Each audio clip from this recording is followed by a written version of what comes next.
Assalamualaikum warahmatullahi wabarakatuh. Salam sejahtera.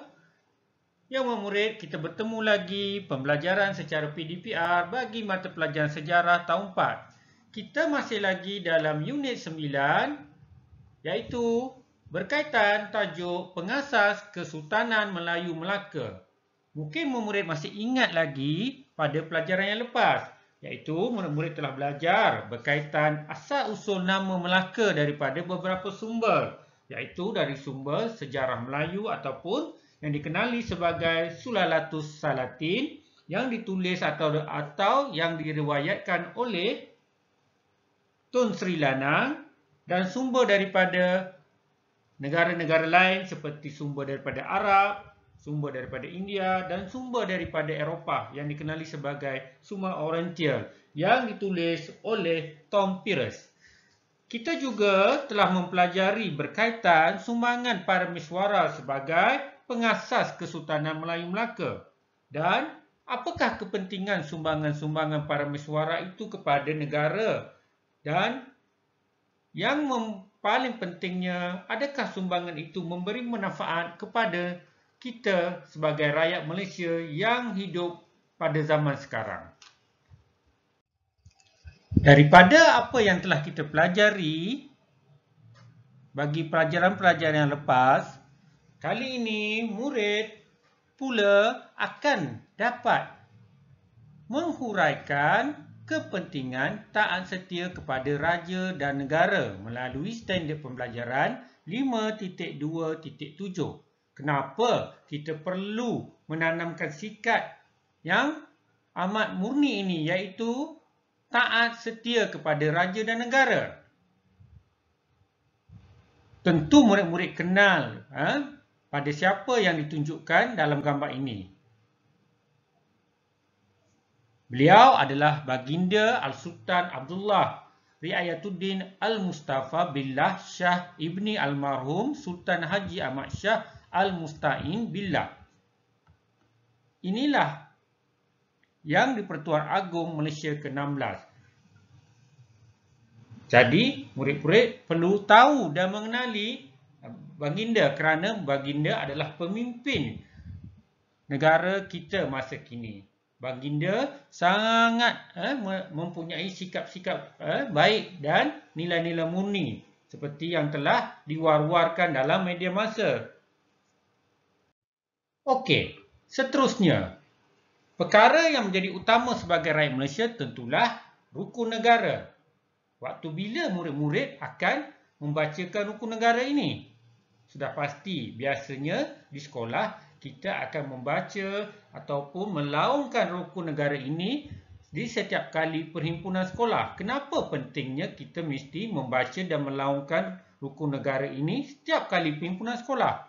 Ya, ia amat penting kepada kita, bukan saja dibaca tetapi perlu memahami dan mengikuti setiap rukun negara yang dipaparkan ini.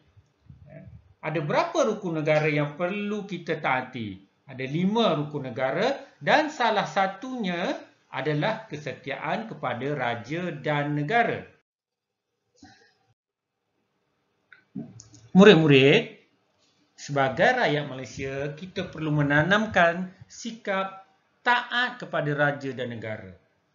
Apakah kesan sikap sebegini? Sebagai rakyat Malaysia yang mempunyai sikap ataupun nilai yang murni, sebenarnya ia amat penting untuk kerajaan dapat menjalankan pentadbiran negara secara lancar dan licin.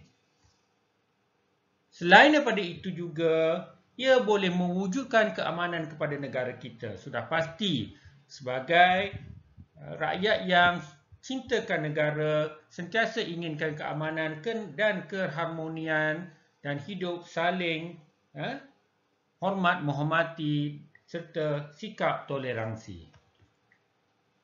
Ia juga boleh memupuk semangat patriotisme. Apa itu semangat patriotisme? Mungkin murid-murid sedang lakukan perkara ini kerana sekarang pihak sekolah dan menjalankan aktiviti-aktiviti sempena sambutan Bulan Kebangsaan.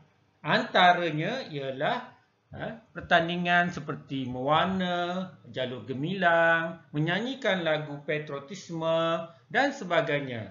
Ini antara perkara-perkara yang boleh kita amalkan selain daripada mengibarkan jalur gemilang sebagai menunjukkan kita cintakan negara dan mempunyai semangat patriotisme.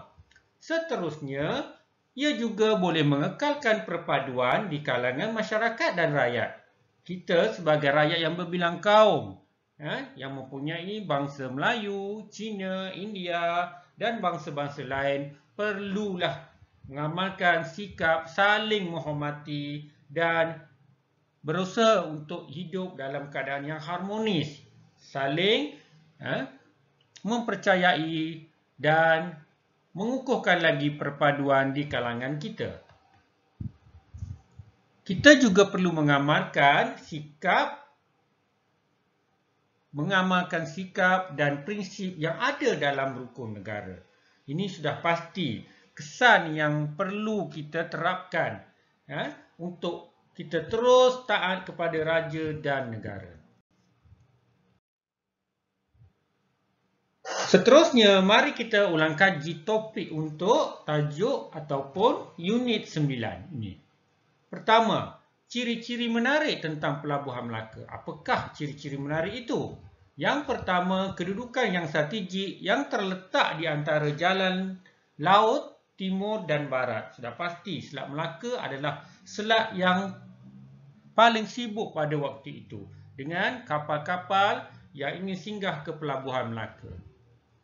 Kedua, Selat Melaka terlindung daripada tiupan angin monsun kerana Selat Melaka di antara tanah Melayu dan juga Pulau Sumatera yang sekarang ni dikenali sebagai negara Indonesia.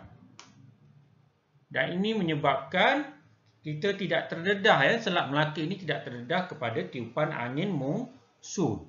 Seterusnya, di Pelabuhan Melaka ataupun di Selat Melaka ini menyediakan banyak kemudahan kepada pedagang asing seperti bekalan air, gudang, tempat penginapan dan perkhidmatan membaiki kapal. Seterusnya, keadaan politik pada waktu itu pada zaman pemerintahan dan kemasyuran Empayar Melaka yang stabil, aman damai dan menyebabkan urusan perdagangan dapat berjalan dengan lancar. Dan yang terakhir antaranya ialah juga mempunyai kepelbagaian barangan dagangan yang dibawa oleh pedagang dari serata dunia. Pada waktu itu, pedagang-pedagang daripada China, India, negara Arab dan Eropah membawa barang dagangan untuk berniaga di Pelabuhan Melaka. Ulang kaji seterusnya, kita melihat kembali apakah peranan para mesyuarat dalam membangunkan Melaka. Seperti yang cikgu sebutkan sebelum ini, para mesyuarat adalah pengasas Kesultanan Melayu Melaka dan pentadbiran yang cekap dan berkesan telah diamalkan pada zaman pemerintahannya dan pada sultan-sultan selepasnya. Apakah yang dikatakan pentadbiran yang cekap dan berkesan itu? Iaitu beliau, baginda, antaranya telah membahagikan pentadbiran kerajaan kepada negeri, jajahan, mukim dan kampung. Bagi melicinkan pentadbiran-pentadbiran ini, beberapa ketua telah dilantik untuk melihat sendiri pengurusan di kawasan-kawasan terutamanya di jajahan, mukim dan kampung. Baginda juga mewujudkan jawatan pembesar, bentara dan biduanda kecil bagi memudahkan urusan kerajaan atau istana. Seterusnya, baginda juga memperkenalkan undang-undang seperti panduan pentadbiran negara. Dan antara peranan yang paling penting juga ialah baginda dapat menjalinkan hubungan diplomatik dengan negara luar. Dengan ini, ia dapat memelihara kedaulatan negara dan juga memajukan perdagangan di Pelabuhan Melaka. Apakah negara yang terkuat ataupun yang hebat pada zaman itu yang dapat bekerjasama dengan Kerajaan Melaka? Sudah pasti ialah kerajaan daripada negara China dan juga kerajaan daripada India. Okey, seterusnya Mari kita melihat kepada senario masa kini, iaitu pengisytiharan Melaka sebagai bandaraya bersejarah yang diisytiharkan oleh pihak UNESCO, iaitu sebagai tapak warisan dunia UNESCO pada tahun 2008. Dan Melaka telah diisytiharkan bandaraya bersejarah Selat Melaka. Di sini, apakah faedah yang diperoleh daripada pengisytiharan ini? Antara faedahnya ialah yang pertama, dapat mengekalkan keunikan warisan sejarah. Yang kedua, dapat membangunkan industri pelancongan. Dan yang ketiga, akhirnya dapat meningkatkan taraf hidup dan ekonomi penduduk. Sebelum kita berakhir, di sini cikgu ingin memberikan sedikit tugasan kepada murid-murid dan diharap murid-murid dapat menjawab tugasan itu dalam buku aktiviti sukses A+ Sejarah KKSR tahun 4 di muka surat 78 dan 77.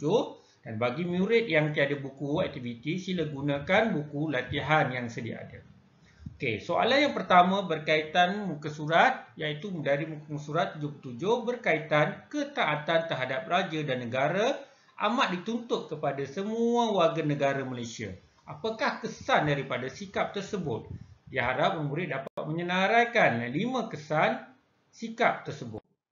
Okey, yang seterusnya di muka surat 78 berkaitan soalan kebat. Di sini ada beberapa soalan yang perlu murid jawab dan cikgu harap murid-murid dapat merujuk buku teks ataupun nota-nota yang telah diberikan.